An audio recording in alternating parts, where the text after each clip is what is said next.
Ladies and gentlemen, welcome back. I am our banner pilot. I'm going to scoot you guys a little bit forward here. The mic, anyway. And today, we are playing Silent Hill 3. At last.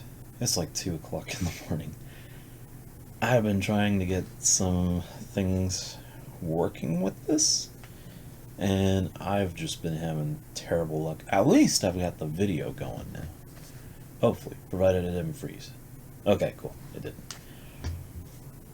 But yeah, so apparently my Elgato is not going to be able to record the audio for this. For it to do that, I'm going to need to get an optical to auxiliary cable. So unfortunately, I'm actually going to turn that down. Unfortunately, that means I'm going to have to go to like Best Buy or something and get an adapter for that. So yeah, I'm a little disappointed in that. This game has really good audio, but whatever. We'll make do with what we have right now, and then later, we'll see how it goes. Till then, though, we can at least play the game. So let's go ahead and start her up. We're going to play on normal difficulty. Real difficulty will be normal as well.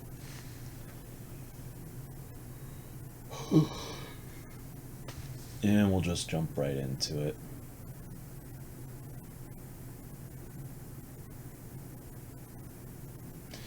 I should have put subtitles on.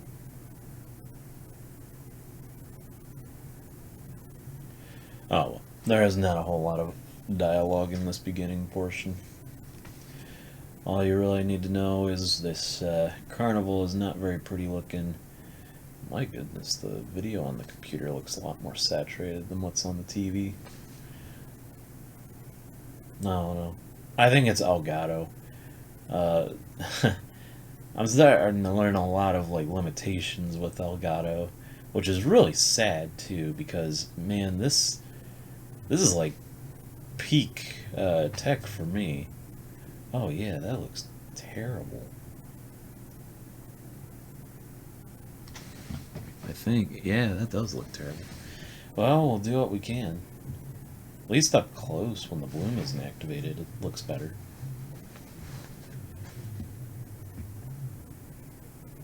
Oh, okay, so there are subtitles. Never mind, I don't have to worry about that.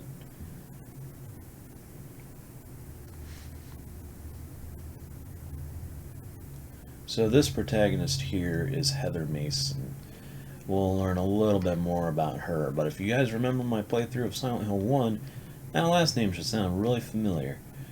Oh my gosh, the saturation is awful. Man, maybe I'll just play this on the HD collection or something. If it's gonna give me this much trouble. That's so sad too, because the HD collection is not the way you play this game. Oh, that irks me so much.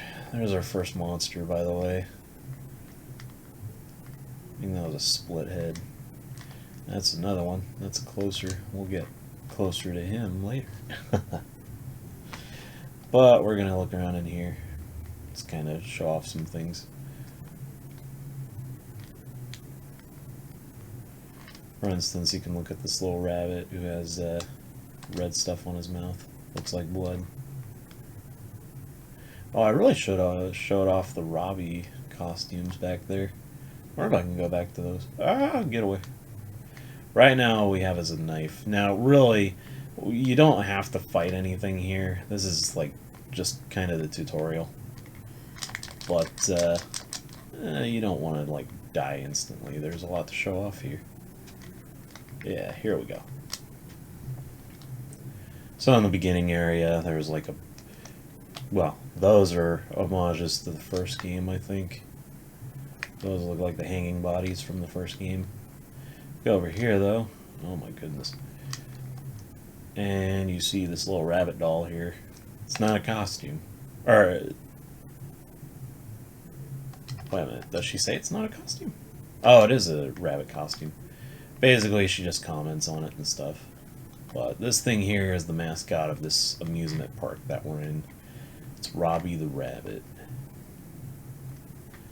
Not the cutest little guy in the world, but he's alright. So if we go over here, that's a closer. They will whack you with their big arms. They sound really disturbing. They're definitely the creepier part of the game. All in all, this game is just creepier than the other Silent Hill games, if you ask me.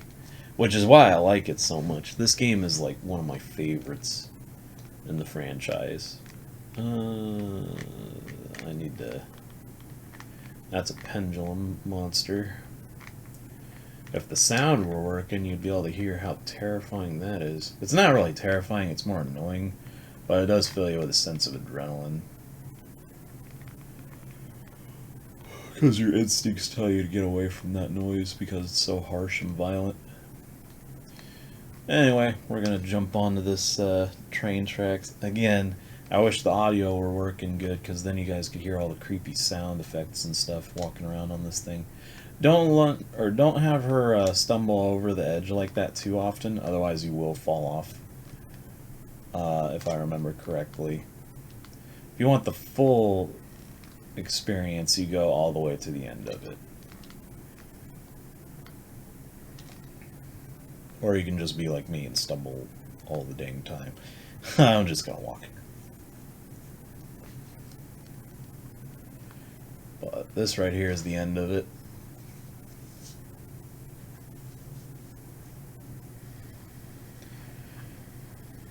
On hindsight, probably wasn't a good idea to go walking on the train tracks to begin with. Or roller coaster tracks, I should say. Whoops. I thought that the camera was down here, so I just whoops the mic. Wow. Sorry, I'm a little out of it. I've been working on this for like the past hour and a half now. I am glad that I have the adapter. It's kind of neat because at least now I can record this stuff. It's just, it doesn't look that great. In hindsight, I really should have just used the AV connector. But I don't like using it, and I've already uninstalled like a lot of the stuff that, you know, went with it.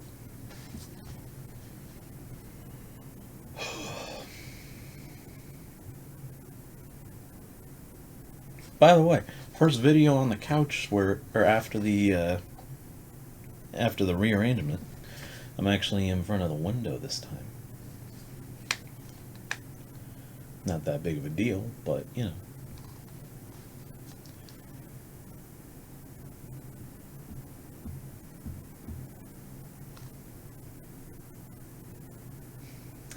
Doesn't make me any prettier, that's for sure.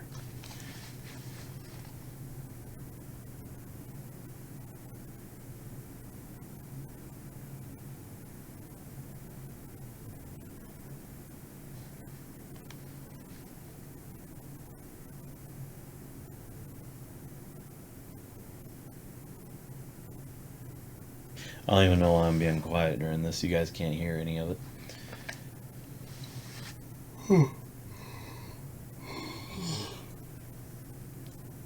All you need to know is she's talking to her dad and she's telling him that she's coming home. And then we meet a pretty important character right here. He'll introduce himself though.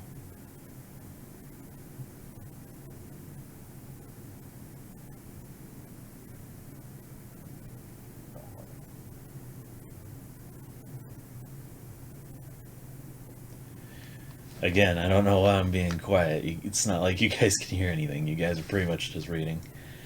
I guess I should explain a little bit about Douglas, though. Douglas is, or this guy, I should say. Douglas is this private eye who's been sent to look for your character, Heather Mason.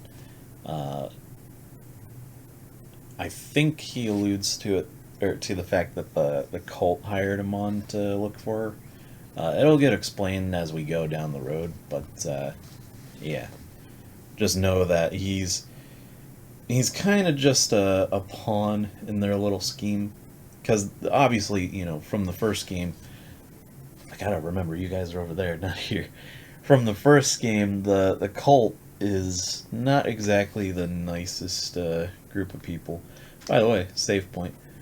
Every time you come across these, or the first one you come across, it'll have a little bit of flavor text. So, mark on the mirror, looks familiar somehow.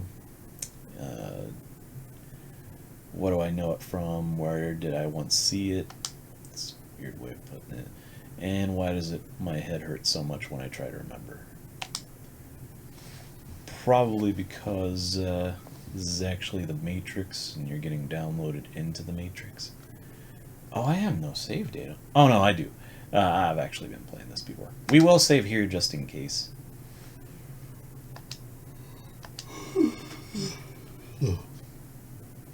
Because why not?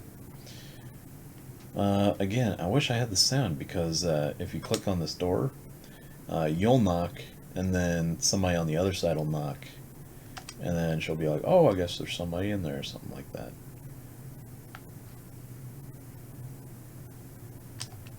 Over here, if you've beaten the game before, you'll pick up like a submachine gun or whatever, hence why the camera angle changes.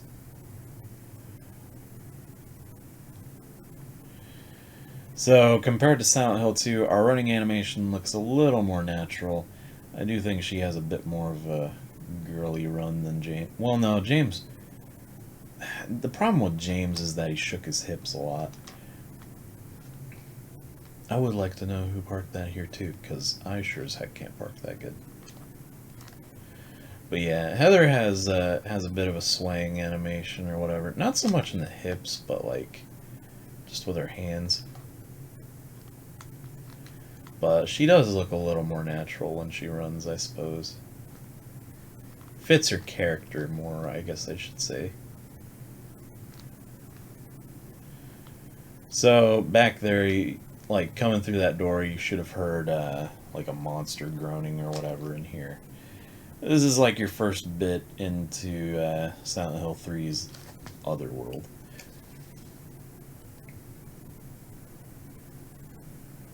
So, yeah.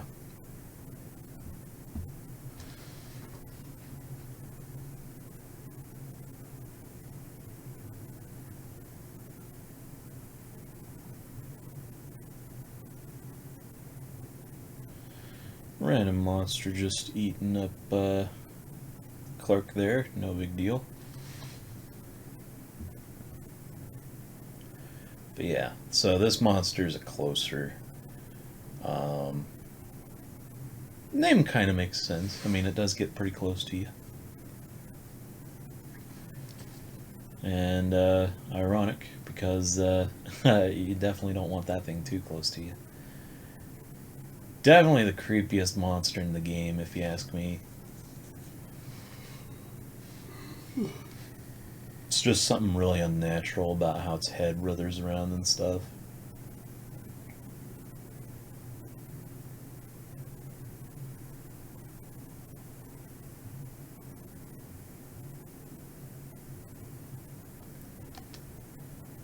Definitely not a human. Never heard of such an animal.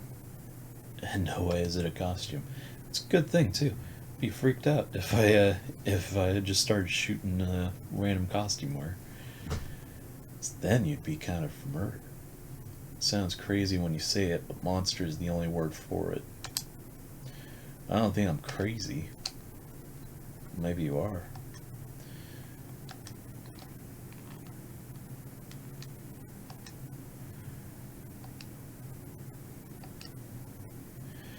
Yeah, I do like her flavor text a little more in this game than I did with like James or Harry. I mean, Harry had some, but James was just kind of bland and depressing and stuff. Heather at least has a little more character, I would say. Though that's not bashing on James's character though. I do think that James was done in a specific way, and that's fine. That's supposed to be who he is and stuff. But I feel like Heather is a more interesting character, to say the least. She's definitely more of your typical teenager, which makes sense. You know, she just turned 18 in this game, so In the movie, she's only 17. And it's like, or the whole movie takes place like right before her 17th birthday.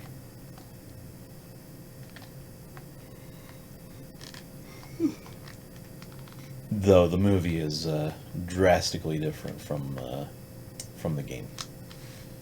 It shares elements from it, but it is nothing like this game. This game, it would be cool to see a movie of it, but it would be a really hard feat because there's just so much, there's so much stuff going into this. Another monster here, by the way. This is a numbody. It's supposed to resemble a type of deformation that some babies get. It's supposed to be based on its skin or whatever. This game's monster selection revolves mostly around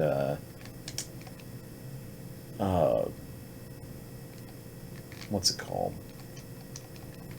It revolves around maternity and stuff, and you'll learn about that more when or as the game progresses. There's a save point there, but I'm not going to worry about that because we need to grab something to get under that pallet. As with other Silent Hill games, I'm not going to focus too much on killing things. Again, ammo is scarce in these kinds of games, so it's pretty much a better idea just to run past enemies. Some of them do get in the way, especially in this game. This game feels kind of claustrophobic at times.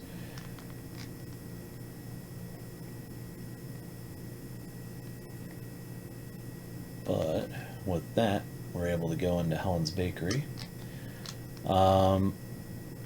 At some point in the future, I want to do other playthroughs of this game just to get different endings and stuff. Especially this one, because the Flyer's flavor text, it changes on the second playthrough. I won't explain how, but you'll see at a later date. But we got some tongs, so we're going to go back to that pallet, and we're going to use those to reach for whatever's under the pallet.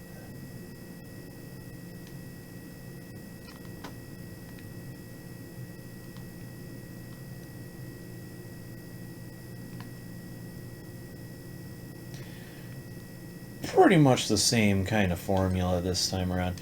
In fact, the game engine is pretty much just a modified version of Silent Hill 2's game engine, so it's not that different.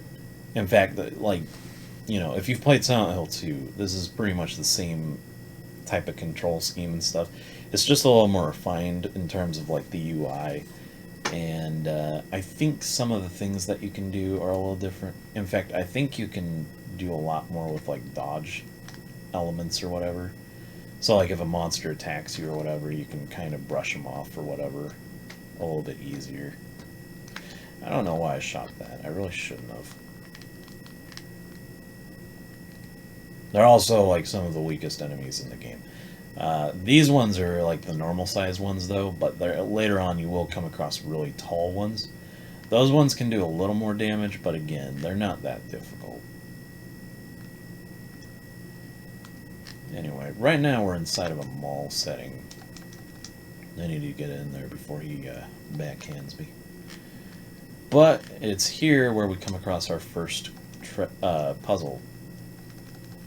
So we're going to pick up all these Shakespeare books. And if I remember it correctly... Oh.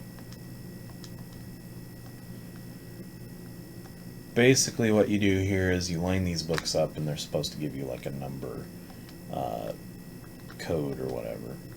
Yeah, so you'll see on like the side of them there's some sketching or just markings on them and stuff. So you just gotta line them up and they'll eventually give you like a code for a door. That's not the right one. This one will be though. Maybe not. Is that supposed to go there? No.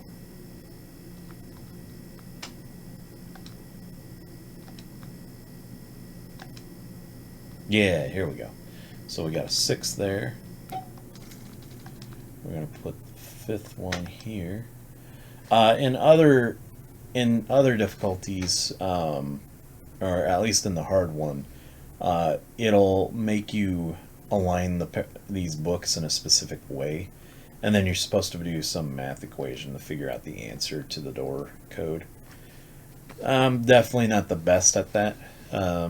Math is not my forte, and this is hardly. This is a lot easier and stuff makes a lot more sense.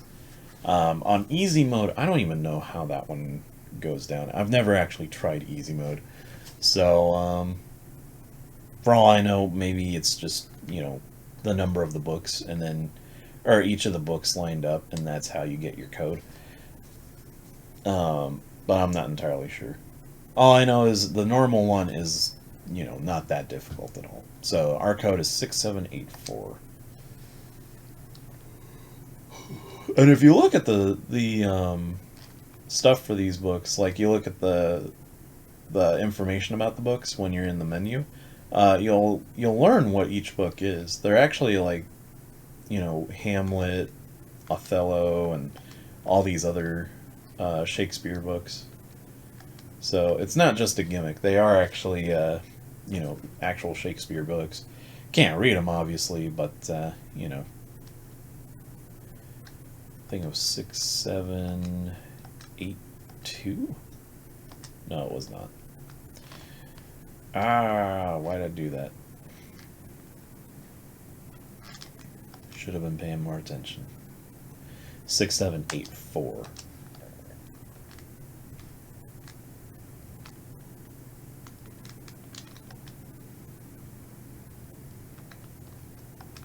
Six, 7, 8, 4.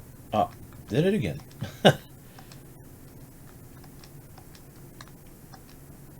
There we go. So now it's unlocked. Before we go through, we can read this little thingy here. Fair is foul and foul is fair. Put these books out of order. And this changes depending on the difficulty. Hard mode has like a really long one, and it'll tell you how to organize each book and stuff, depending on the type of book it is. So if it's Othello, it'll tell you to put that one here, but it'll describe the book instead of telling you exactly what book it is. So we come across this character who is pretty much our main antagonist in this story. Her name is Claudia, which she'll tell us here in a minute anyway. She is definitely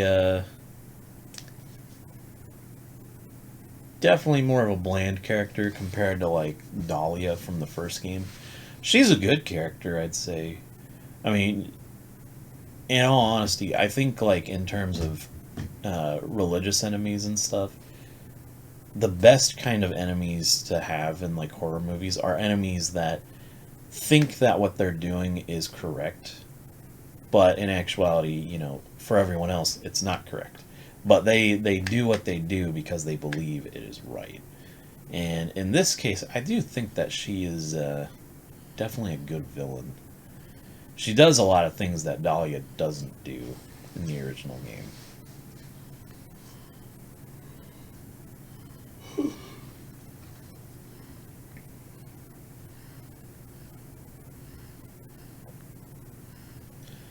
Now, Heather keeps getting headaches and stuff, and if you're if you're touching the controller vibrates like crazy. By the way, I would like to point out, I'm playing this on a PlayStation 2 game, or on a PlayStation 2, but I'm using a DualShock 3.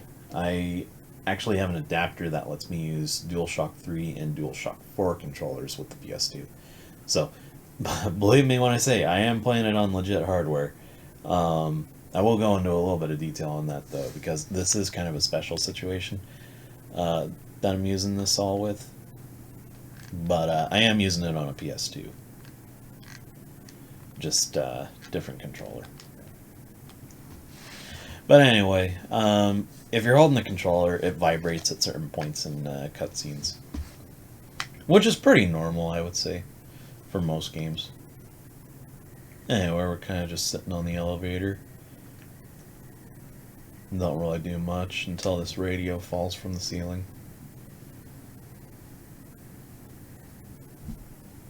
Like candle work.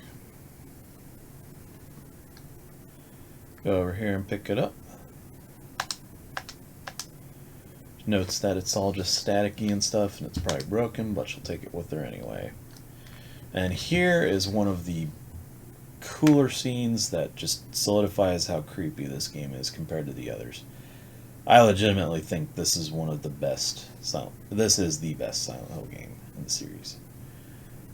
Just creepy, grotesque body horror, really disturbing environments and stuff. The door looks all fleshy and disgusting. That right there is Valtiel, and he's riding some creepy, fleshy monster thing or whatever.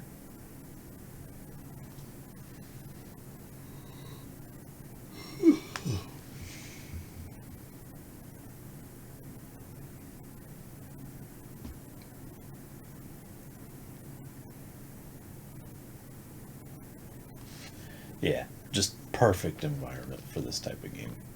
So we are going to use some bullets here because I think we're going to get attacked by a dog. Or not. Also, note, we don't have our flashlight quite yet, which does make this a little more difficult. Okay, so there are dogs here, but they're going to be preoccupied with the meat. If you walk past them, I don't think they attack. Oh, never mind, they do. But typically, rule of thumb is if you don't disturb them, they won't like actively hunt you down or whatever. Other Silent Hill games will have them do that for you, but one of the things that you can do in this game is you can pick up beef jerky on your travels, and if you set that down, the dogs will be attracted to that. They're attracted to the meat that's on the floor right now, so yeah. Kind of neat. It's a good way to get around enemies. That right there is what I'm talking about with the atmosphere in this game, though. The way they kind of just show up out of the darkness. Oof, that was a bad hit. How they show up out of the darkness and like appear in the light and stuff. That's really freaky. This is definitely one of those games that like it really messes with your head when you're actually playing it and stuff. But yeah, it is such an awesome game. I love the environments and the setup in this game. This, in my opinion, is peak horror. So if you read this, it'll tell you to turn off the lights before getting out of here. Obviously, coming in here, the lights were on. Somebody wasn't doing their jobs. So we're going to be turning that light bulb off, only to find out your flashlight's in here. Or a flashlight is in here. Very helpful in this game. This game is really, really dark. Like, all the time. I mean, there's some light in here, but I feel like this one has a lot more emphasis on just darkness and stuff. The lighting is what really ties this game together. Notice the trend of using orange lighting in this game. There's a lot of it, and it's there for a reason. And the reasoning behind that is because it's supposed to invoke, I guess, a sense of just like, I don't know. It's the guy said it was, or the guy who made this said it was closer to the color red, and the color red is supposed to be a more aggressive color, hence why it makes sense, because everything here is trying to kill you. So I don't remember where I'm supposed to go here. Oh, never mind. I think I'm supposed to. Nope. Where do I go? Not there. Leave me alone. The door was locked, though. I guess I should explain what we picked up in here, though. This was a bulletproof vest that we picked up. If you go into your inventory, you can equip it. Basically, it makes you... it limits...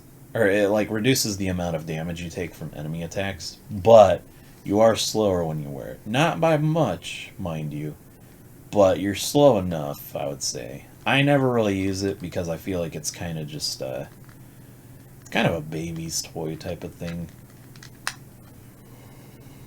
I don't feel like you take enough damage to really warrant it. Oh, dog's got me. And I guess we're not supposed to be in there anymore. I can always look at my map, I suppose.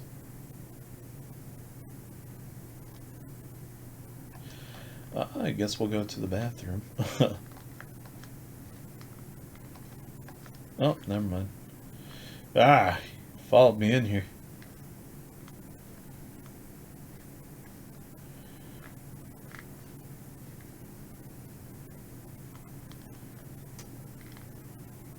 Oh, here's where we're supposed to go.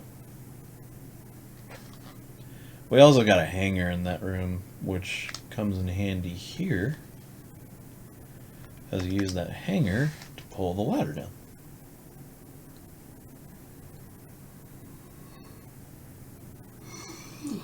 Sorry.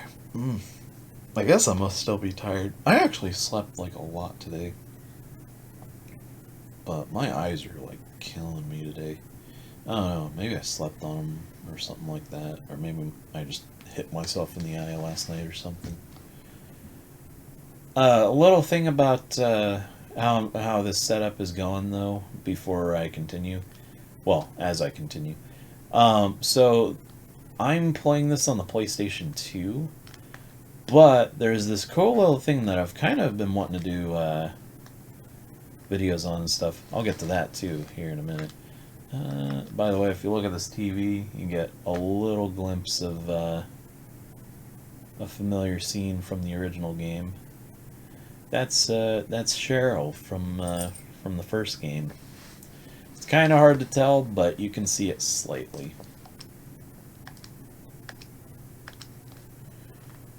But anyway, yeah. So I'm playing this on a PlayStation 2. But I've actually done something really cool with my PS2. So, obviously, I'm definitely one to mod my consoles and stuff. I love the idea of modding consoles. I think it's one of the best things you can do for it. You can do so much more with a modded console. There was something around that corner. I'm being a little careful. But I modded my PS2, or a memory card for my PS2. Actually, I didn't mod it. Somebody else did. But, oof. I'm running out of health here, man. Oh, I need to heal. I almost died there. I'm gonna use that, honestly. Oof. I didn't realize how hard they hit. I'm gonna get out of there. Forgot how fast these guys are. You should be dead, bro. Oh no! I died? Are you serious? Wow, I was not expecting to die so soon. I didn't think he would hit me that hard, but he really is just like a 1-2 punch guy. It's like a crackhead. You can shoot him and he won't go down. I don't endorse shooting. I don't endorse shooting crackheads, but that is a real fact. I mean, they're so pumped up on crack that you can't really hurt them at that point. He wasn't going down in the slightest, though. So now I gotta go through all that again. I can't believe how far back we are. Anyway, I keep getting distracted. So, yeah. Oof, goodness gracious. It also doesn't help that I don't have my own sound up. Because you can actually hear things running at you and stuff. You can hear the little pitter-patter of their feet. But yeah, anyway, going back to what I was talking about with the modding and stuff. Before I get interrupted again, so I got a modded PS2 memory card with this program called Free McBoot. And basically what that does is it allows you to, well, for a normal person, it allows you to play your backups of PS2 games. So, like, let's say you copy the files from your PS2 on your computer, uh, or of your PS2 discs on your computer. You can copy those onto blank discs, and then you can play them on your PS2. It's a very cool little thing to do. I highly recommend it. And down the road, when like those games don't work anymore, it's kind of a good idea to have them because, well, then you've got your backups and stuff. You know, you're never without your games. One of the reasons why I did it, because I care about console preservation and stuff. Consoles are a lot easier to fix than like discs. So, yeah, make sure you back up your discs if you haven't. They do go out eventually. It's that little disc rot thing that some people talk about. It's very real. I've seen it with a lot of Sega Saturn games. But anyway, I got that thinking, oh, this will be a cool way to play Japanese imports and stuff. Because then you can copy those, and then you can use an ESR patcher or whatever, and they'll work on an American console. Provided you have the files burnt onto a disk. So, very cool. You can play Japanese games on your console and stuff without any mods like region modding or whatever. Still can't play your games like from their original discs that way. It detects that it's not supposed to be in this region. But one of the cool things about one of the other cool things about the Free McBoot is the ability to use this program called OPL, or Open PS2 Loader. Basically, it allows you to take those files that you got from your discs and put them on like a USB drive or something like that. We're going to get ahead of this guy before he whacks us again. So really, we don't need to be near him. I need to go... I think in one of these. Oh, no. Nope, not there either. Where do I go? Ah! Ah, that's spooky. Maybe in here? No, it's locked. Oh, shoot. You know what? You can stay there. I don't want to talk to you anyway. We'll just go back through here and we'll go upstairs. But anyway, one of the cool things about OPL is the ability to play, like, you know, your PS2 games without a disc. So you can pop them onto like a flash drive, or you can just go and get like a hard drive, like an external hard drive, and you can plug them into the USB port on the front of the system, and then you can play your games that way. I don't recommend it because the PS2's USB ports are like really slow. So one of the cool things that you can do now is you can... Gross bathroom. You can open the network adapter for a PS2 if you're using a fat PS2, the original sized ones. You can open that up and you can put in a different drive reader chip, and you can basically make it read SATA hard drives, which are internal PC hard drives. By the way, cooked dog, yummy yummy. There's a key in there though.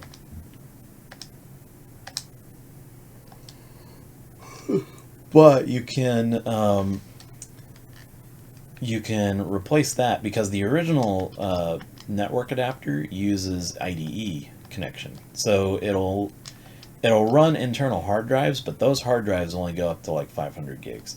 SATA though goes up to 2 gigs and beyond. So the cool thing about that is the fact that you can pop in like a 2 terabyte drive, and then all of your games you can basically put on that hard drive, and then you can play them and not have to worry about your discs going out. It's really cool if your system has like a terrible DVD drive on it or something, which mine originally had. I had that swapped out because it is nice to have it just in case. But that's how I'm playing this. I actually have the SATA mod all figured out and stuff, and I'm running this off of an internal hard drive. Now, the original use for that hard drive was for save data for like Final Fantasy 12, I think, which is cool, and you can still do that with the SATA drive and stuff. But you open up so much more potential if you get a modified card or whatever. Anyway, that's pretty much what I wanted to explain. It's definitely something I recommend for you people that do have PS2s. Go ahead and mod them. It's not like you're gonna get them banned or something like that. Obviously, there's some things that you can do with it that aren't necessarily legal. For instance, piracy is definitely one of those things. But I don't personally condone it. You do as you wish with it, but I definitely don't condone that. If you got your own games, which I've got the disc, I can show that here after this. I highly recommend, just ripping your discs and doing that. PS2 games don't cost that much, and PS1 games don't cost that much either, which you can also do for this as well. But anyway, before we continue, I know I'm kind of just standing around here lollygagging, but there's a good reason. This room right here is a perfect example of how horror should be done. So, or in my opinion, this is like a perfect way this game exemplifies horror. You are pretty much still in the real world during this entire game. You're not in some dreamlike world where you're sleeping through it and nothing bad can happen to you. This right here proves that you are in the real world. There's no darkness outside, it's still sunny. The only difference is you're in here, everything else is out there, unaffected, and as far as I know, unreachable while you're in this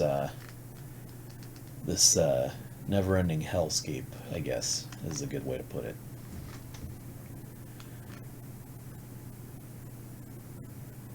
But yeah. Oh, did we already... Yeah, we got everything. So, very cool way to set up horror. It also just looks really creepy. Look at the door, how the orange light kind of comes through and stuff. For all you know, there could be people walking outside there, and you could bang your hands on that window all you want, and they're never going to be able to hear you. You're essentially trapped in this building, and nobody knows except you and, at this point, Douglas. So, yeah. Just a really creepy vibe. There's also monsters in here. Forgot to mention that. These guys knock you down, so be a little careful. Some health items in here, though. There's going to be a big monster in here, though, so I need to use that key and get in here. Thank you, barbecued dog. Health items in here, too, by the way. Be sure to pick them up. Pick up the steel pipe. That's a really good item for here on out. You start off with a pocket or a switchblade, by the way, but it never gets used, and I don't recommend using it, honestly. It's not very handy. But now we get to continue through the rest of this mall here. We're gonna stop the video after I get through the first boss, because we're not too far off. Definitely come in here, though, because you're going to need whatever's on that sink. Detergent. More puzzle solving. And we're getting a little ahead of ourselves. We need to go to... Oh, no, never mind. We're in the right spot, I think. think it's this way we go. Oh, nope, this is the moth room. So what we're getting the detergent and the other stuff for is all these moths. If you try and walk into them, they'll hurt you. So, yeah. We're going to try and make a little bit of gas to get rid of them.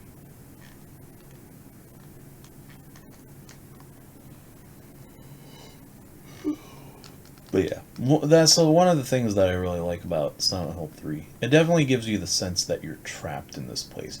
It's not like you can go outside right now. Like, you're really stuck in this one area. That door is locked. And there's just no escape. There is escape, but you have to push on through in order to escape.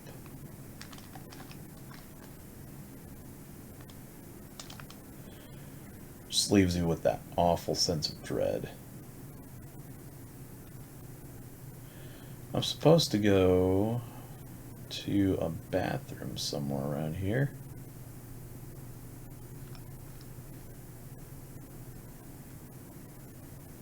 Did I miss it up top? I'm pretty sure that was...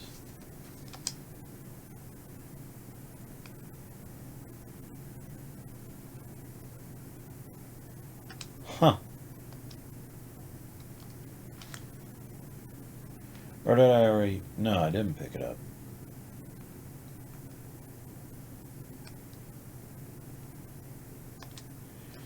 I'm a little confused. I thought I picked up the item that I'm missing an item, but I don't know where it's supposed to be. It's supposed to be in a bathroom, I know that for sure. But the bathroom that we went to didn't have it. Monsters are still in here, by the way. Just keep that in mind.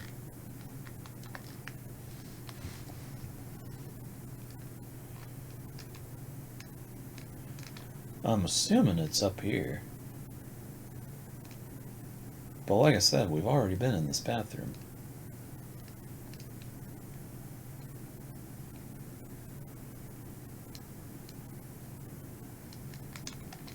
Unless I missed it going in. Yeah. Weird.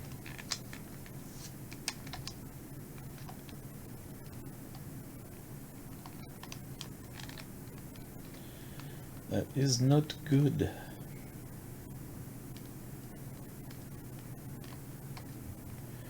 I need that other chemical so I can continue. Unless it's downstairs, but I don't see why it would be down there.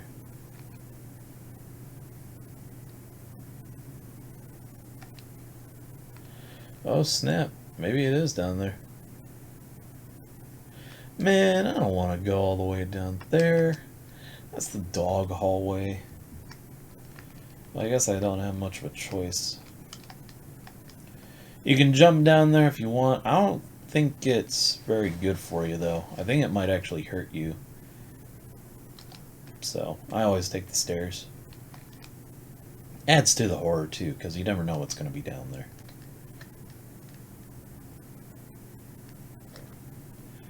So, I guess we're going in circles, apparently.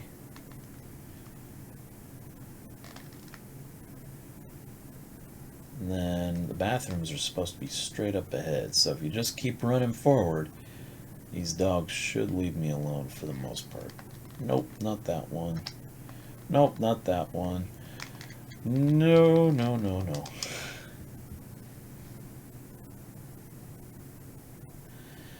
Oh, did I not go to those bathrooms up there? Shoot. Okay. This is starting to make a little more sense. Guess I'm just getting a little ahead of myself. So, we gotta go over here, and then there's bathrooms up here. Who would have thought horror would be all based around trying to find the right bathroom?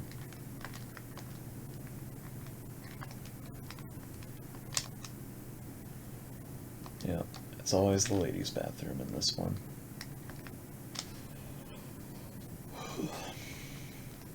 Not as clean as I thought it was going to be. By the way, this is another door knocking situation. Although, it's a little more questionable if somebody's in there. If you walk away a little bit, though, the door opens up on its own. If you go in here, well, somebody ate somebody special, and it did not sit well with them. Oh, there's also this toilet over here. If you have Silent Hill 2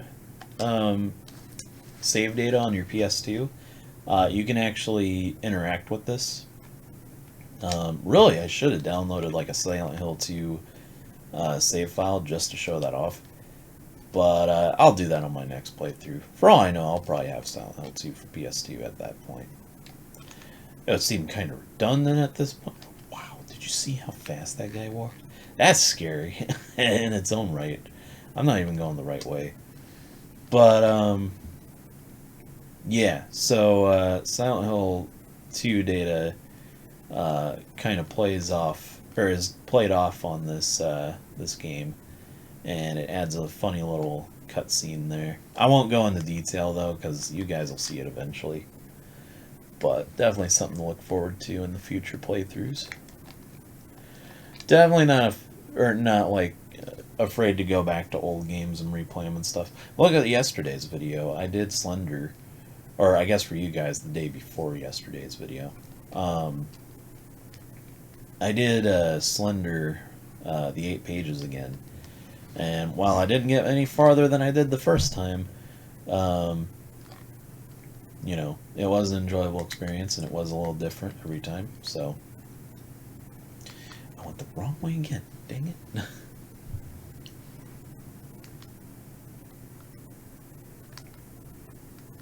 Sorry, I got mad heartburn from some spaghetti earlier. It's not sitting too well.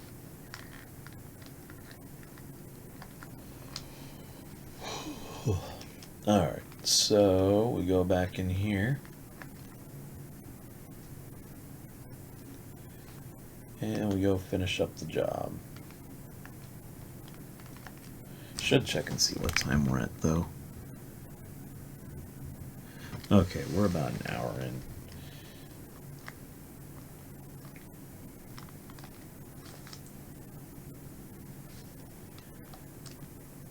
At least we're almost there to the boss.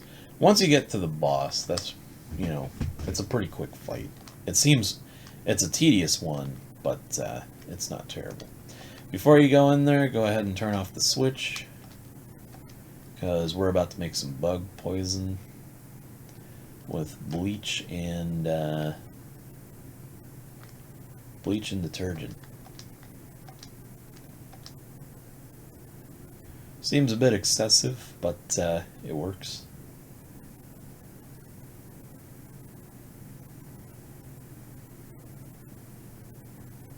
Yeah, probably shouldn't be sticking your head in there, just saying.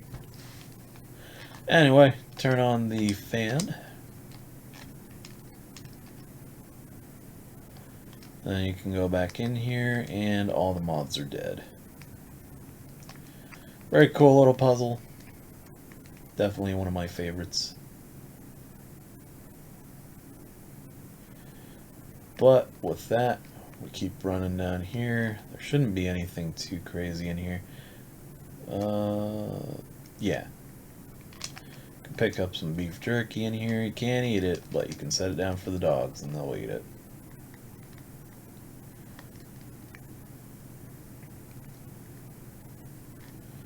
One of these rooms is a booby trap room, so kind of be careful there. But one of these rooms has what we're looking for. Yeah, this is the booby trap room. It's the single closer in there, but less ammo you use, the better.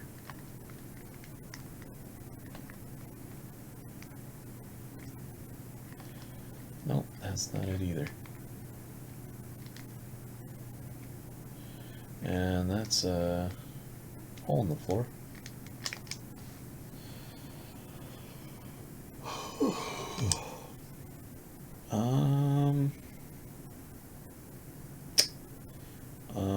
okay. I think I see what room I'm supposed to go to.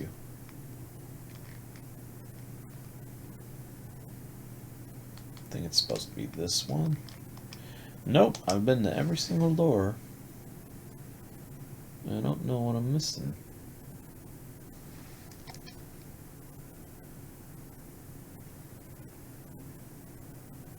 Oh, there's another door down here too.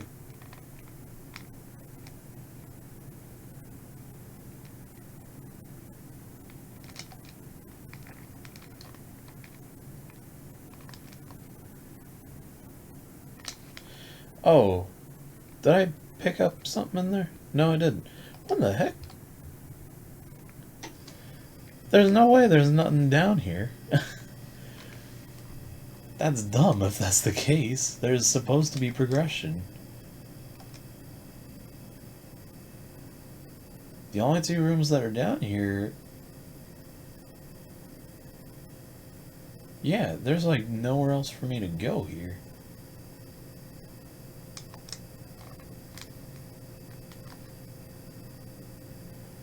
Did I miss something? What the heck?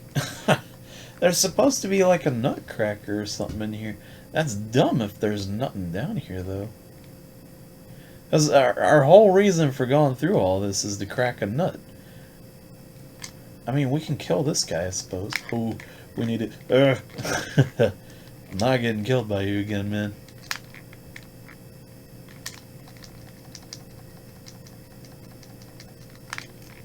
Nope, not this time. He's almost like Pyramid Head from the last game. Except I feel like this guy's a lot more of a threat. But, there he goes. He's dead. Kick him, though, just to be safe.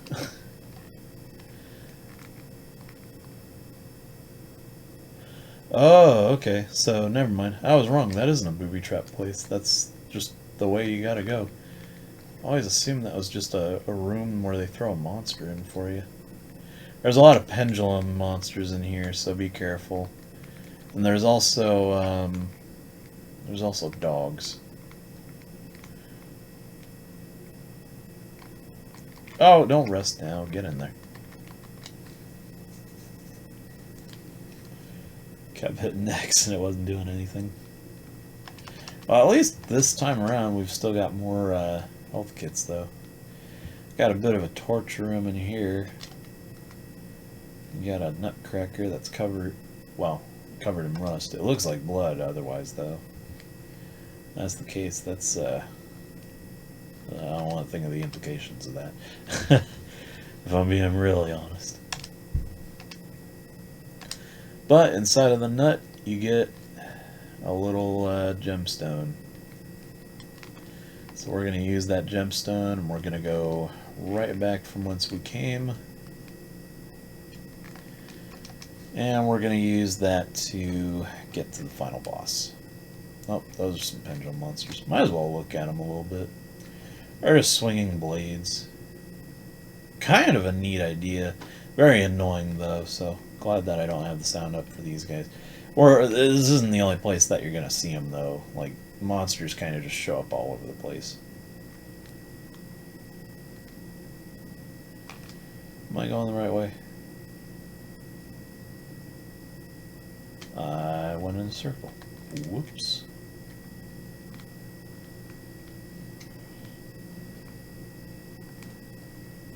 You're gonna see some numb bodies in here, unlike the last time, so just kind of keep that in mind. This guy's a little hard to sneak around, but we're gonna try our best. Oh, he hit us. Whatever. Get out of here. Get out of the way.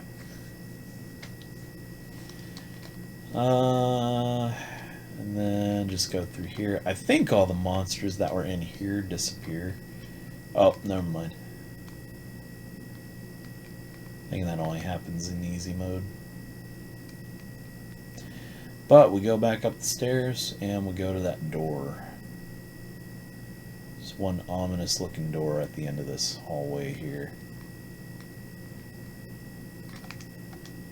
It has a little thing written on it. We'll read it later. This video is getting a little long. But you open this up, and then it gets really quiet in here, by the way. Up until this point, all you really hear in this area is just monsters and atmosphere. Here, though, it is dead silence. Until you start climbing down this ladder. You can't fall off of it, I don't think, so, yeah. But yeah, you climb down this, and you'll hear, like, the pendulum monsters that were on this floor here. You'll just hear all kinds of creepy stuff.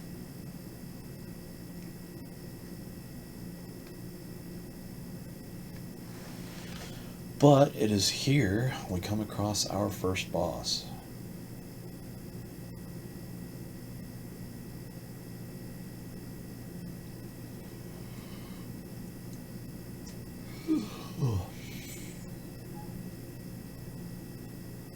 Not a very, like, interesting boss either, mind you.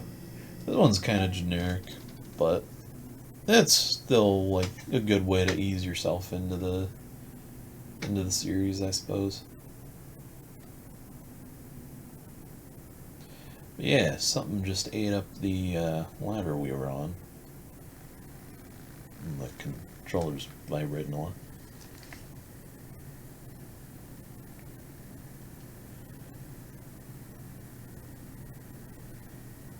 That's because we got ourselves a little visitor coming through. Big ol' split-headed worm.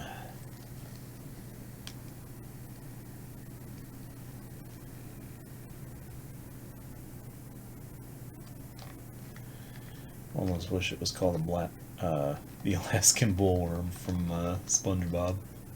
Not as friendly as that, though. This thing will kill you. So, if you hold down the aim trigger, it will tell you exactly where it's coming from, though. So, just make sure you shoot it when it comes out and it opens its head. Don't try to shoot it when it's closed, because it's invincible. Only when the head is open. Anyway, also make sure your light's pointing at it. Otherwise, you're just going to be shooting in the opposite direction. Kind of shot the ground there.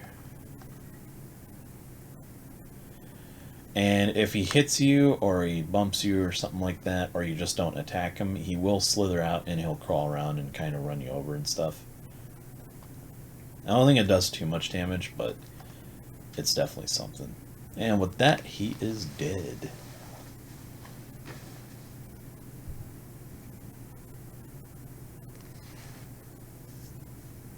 Very satisfying end.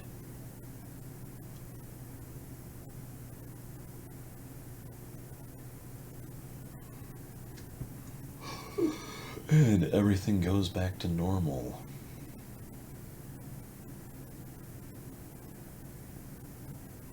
Well, as normal as it can.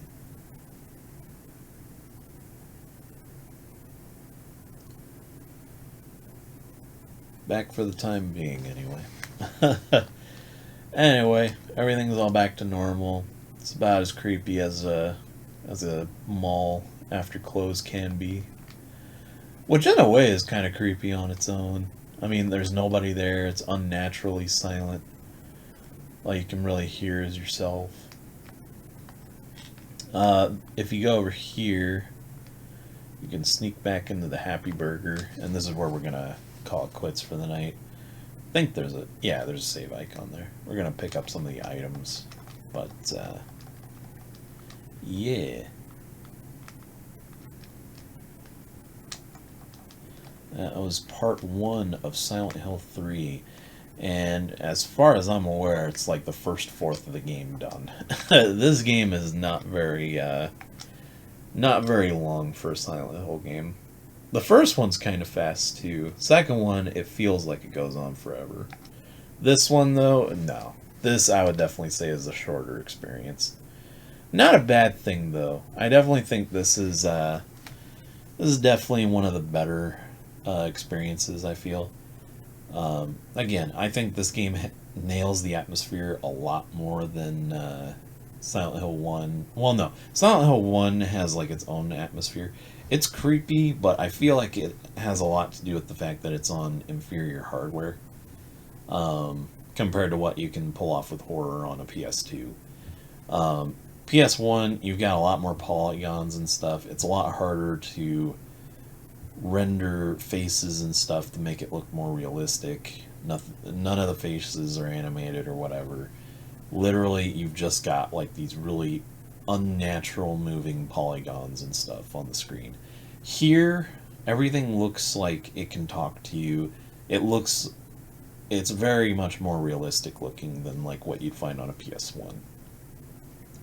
And in terms of horror in this game, compared to like Silent Hill 2, Silent Hill 2 has this sense of dread, and what makes that game so great is the fact that it's telling a story in a very specific way, and that's cool. That's what it's definitely got going for it. It has the superior story of the series, I would say. Unless you combine Silent Hill 1 and 3 together. Because, mind you, this is a sequel to the original Silent Hill game. This isn't a continuation of Silent Hill 2. It does have some things that carry over from Silent Hill 2. And when we actually get to Silent Hill, because right now we're just in Portland, Maine at this point. Fun fact, by the way. But at this point, or once you get to Silent Hill, it's very similar layout to Silent Hill 2's town. The locations are all the same. It's pretty much straight up from Silent Hill 2. The only difference is you're going to different places in this one, and some things are slightly different compared to the last time. Yeah. But what makes the horror in this game so good compared to Silent Hill 2 is that this one, it focuses on more urban areas and stuff like that. For instance, a majority of this game doesn't take place in Silent Hill. The last, like, third of this game takes place in Silent Hill. Everything before that is in Portland, Maine. All of it. So, you know, we're going to start off in the shopping mall. Next, we're going to show up in a subway to get to our home. Not the sandwich place, the actual, like, subway. After that, you know, we're going to go to this creepy under construction building that's been quarantined. And then, you know, on and on and on. It's just the fact that they put you in these environments that should feel so familiar and like void of horror. You actually go to them and it's a lot creepier. It's that industrial feel to it. And the music in this game definitely exemplifies that too. I know you couldn't hear anything in this video, and next time we will be able to get more sound coming through to this. I just need to find that adapter. But the music definitely ties the environments and stuff together. I feel like this is definitely one of the better games in terms of setting up atmosphere. Silent Hill 2 just had this really bland color palette and stuff. And I'm not saying that this game does it any better either. This game is all just orange and gray and black and red and stuff. So it goes for a more aggressive color scheme. Silent Hill 2 has a more melancholic scheme where it's gray and dark and, you know, depressing everywhere you go. It's like dark shades of green for grass and stuff. And that works with its story and stuff. It's not a happy story. It's supposed to be this really, you know, dark, depressing story about this man who just sinks into insanity and stuff. This, on the other hand, I feel like this story doesn't really go that route. You don't feel like your character's going insane. In fact, she seems really sane throughout this entire game. In fact, you start to see her get used to how things are going and stuff by like the midpoint of this game, which is really cool. I think that's it's a bit progressive of our character, but you know, it's still a really messed up environment and stuff. And the monster design and stuff compared to Silent Hill 2, you know, it's it focuses more on a topic that I feel is a lot more disturbing in hindsight. The story's monsters all revolve around you know, feminine problems and stuff. Not specifically feminine, I should say, but they're a lot worse in terms of like a female protagonist or whatever. I won't go into detail this time around because that would spoil a lot. But just know that like most of these monsters are gonna be more horrifying to, I guess, a female audience in a way, which is cool because I feel like that the type of or the concepts that they're throwing out definitely do make for a scarier sequence of events and stuff compared to just, you know, wondering if everything that I'm doing in Silent Hill 2 is real or not, or if I should believe James or not. It's not so much about a creepy guy, it's about a creepy concept that gets put into your head during this game. So, anyway, I am going way off track. I'm explaining so much at this point, and this ending has gone on way too long. I'll pick this up probably 2 days from now, because I've got to do Metroid Prime 3 still, and then after that I've got to jump back to, you know, throwing in a couple smaller games. Might do a little more FNAF, might do something else, but we'll see. Till then, though, you guys have a fantastic day, night, wherever you may be. Stay safe, wash your hands, wear a mask when you go out, be kind to one another, and take care.